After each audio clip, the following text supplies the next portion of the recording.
Arc Raiders just announced how wipes are going to work in game, and honestly, it's not what I expected. Wipes have always been a huge part of the extraction genre, especially in games like Escape from Tarkov, but lately, some newer extraction games like Arena Breakout have started moving away from the traditional structure. And now, Arc Raiders is doing something different, making wipes completely voluntary.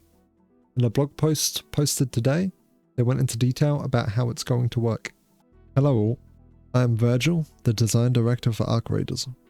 I'd like to spend a bit of time talking about a topic that is important to many players familiar with games like Arc, this being the subject of progression wipes, or as we refer to it, the Expedition Project. Previously, the question of how we will handle resets or wipes has come up. Until now, the answer has been that currently we do not intend to do mandatory wipes. These words were chosen carefully, as we don't intend to have mandatory wipes. However, as some have guessed, we do have a voluntary reset mechanic. Just to make it clear, we absolutely see the benefits a global wipe provides. Veteran players can experience the game fresh, the economy is reset to the baseline, and all players have about the same level of capabilities, at least for a little while.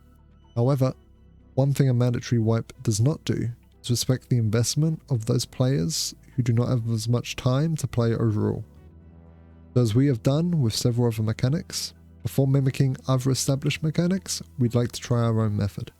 Ideally to the end that best suits Arc Raiders and a larger majority of its players.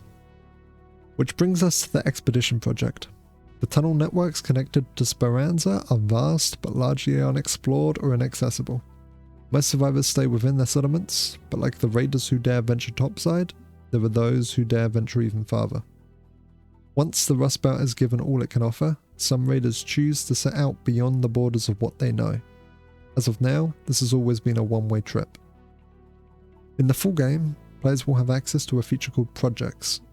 At level 20, the first major project players will have access to is the Expedition Project. Upon completion, this project makes a character reset available.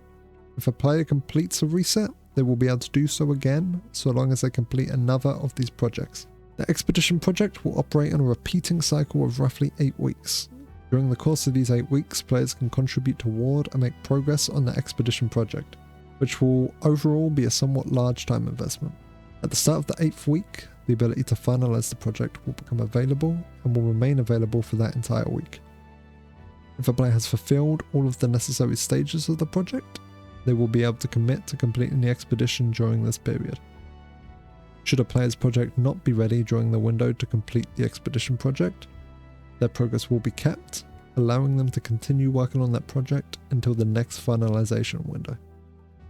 Other projects may be added over time as part of updates, holidays, and other events. These will range in scale and reward structure.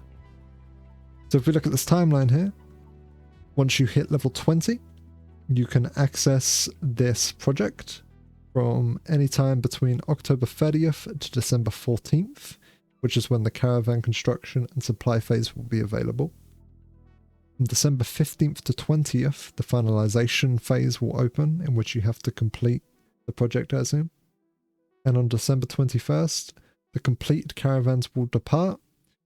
You will be able to reset, and then I assume there will be a new project with new rewards to collect as well. Here in the video, we can see the Expedition and Foundation, in which you seem to have to commit resources to build a base structure and frame of the caravan for step 1. Step 1 seems fairly easy with basic resources, but I'm assuming each step will get progressively more difficult and require more hard to obtain items, like maybe a bastion part or some special gear out of a locked room. What is kept, what is lost? So, what do you keep for an expedition versus what is lost? Players will lose anything inherent to their character's progress, levels, skills, items/inventory, workshop, crafting capabilities, etc. Players will keep cosmetics earned or purchased, awards, achievements, rankings, etc. Essentially anything rooted solely in the metagame or involving real money will be preserved. For convenience, after completing an expedition, players will be able to skip the majority of the onboarding and tutorial steps they went through as a new player. This being things like unlocking certain features, maps, etc. as they play through the early game. These will just be available from the start of a fresh reset. Now, aside from players who like the thrill of starting fresh, Why would you willingly give up all of your hard-earned progress? Incentives. Benefits and incentives. We are still finalizing the exact benefits and rewards, but they will generally follow along these lines. Permanent account unlocks for each completed expedition. Unique cosmetic rewards for each completed expedition.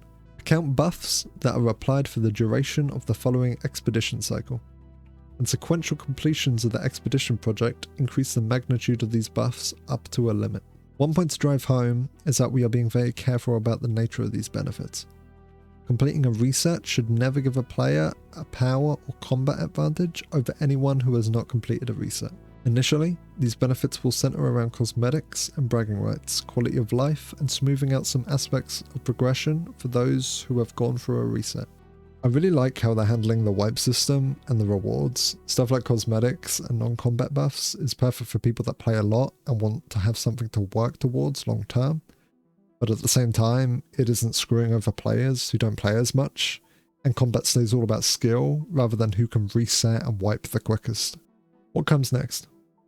While any and all of this is subject to change between now, launch, and post-launch, this is about the shape of it right now. We hope that by making the reset mechanic voluntary and properly incentivized, we can observe two results. 1. Players who are highly engaged can experience the game fresh on a regular cadence while accruing some benefits. 2. Players who have less time to dedicate to the game don't have their progress reset outside of their control. They are always able to keep moving forward and at their own pace if they so choose. It's not a silver bullet and won't achieve the clean break that a mandatory global reset does, but it does aim to be more equitable to all players. Wherever possible, we want to value your time spent in the game as much as you do. Of course, this is a complex topic, so we'll be keeping an eye on the discussion around this message and follow up as necessary. Thank you all for your interest in and passion for Ark Raiders. I look forward to seeing you topside. Virgil. Overall, I think the devs and Embark Studio have genuinely cooked again with this. This is a great system and way to do things. It doesn't alienate any of the hardcore players that want to put lots of hours into the game, and it doesn't make it super difficult for any of the casual players that only have a little bit of time. There's no force wipes, and plenty of cosmetics and buffs to spend hours grinding for if we desire, which I definitely do. Let me know on all your thoughts in the comments, and if you are happy with the system. If you enjoyed the video, please do subscribe, it is always appreciated, and I will see you on the Rust Belt Raider. Good luck.